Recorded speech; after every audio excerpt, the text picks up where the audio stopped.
Pemkot Ambon salurkan dana operasional kader Posyandu. Pemerintah kota atau Pemkot Ambon menyalurkan dana operasional triwulan 1 dan 2 kepada 780 kader Posyandu dan Bina Keluarga Balita atau BKB di 4 kecamatan. Penyaluran dana operasional diawali dari Kelurahan Kudamati, Kecamatan Nusaniwe, bertempat di gedung PT KKI, Jumat 23 Juli. Mengingat kondisi pandemik, proses pembayaran tidak dilakukan serempak, tetapi per kelurahan di masing-masing kecamatan, dengan jumlah penerima dibatasi 25 orang untuk satu shift. Kadis PPKB Kota Ambon, Weli Pati, dalam sambutannya mengatakan, upaya peningkatan peran dan fungsi Posyandu bukan semata-mata menjadi tanggung jawab pemerintah, namun semua komponen yang ada di masyarakat termasuk para kader.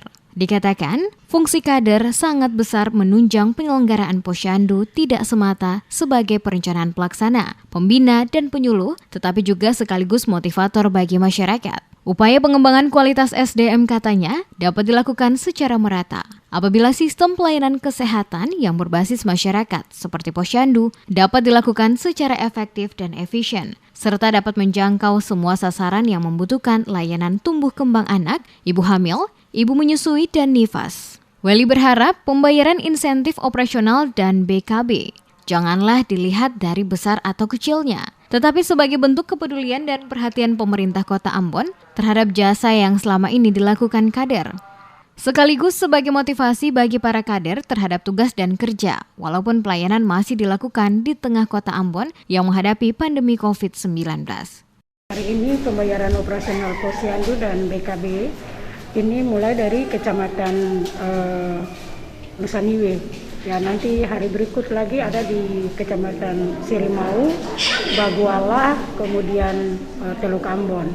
Dan untuk itu di saat ini kita pembagian operasional ini kita bagi berdasarkan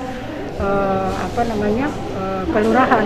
Jadi yang pertama pagi ini karena memang ini situasi pandemi ini, PPKM ini, maka kita harus mengikuti protokol kesehatan. Nah, kita mulai dengan 25 orang, kemudian 25 orang lagi, dan selesai baru kita pindah ke kelurahan yang lain.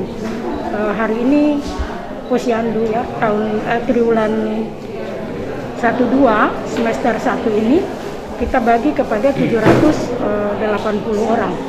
Menghadapi situasi pandemi COVID saat ini, Pati berpesan agar pelayanan Posyandu tidak dilakukan di Posyandu atau gedung yang disiapkan, tetapi secara door-to-door atau rumah ke rumah untuk menghindari kerumunan.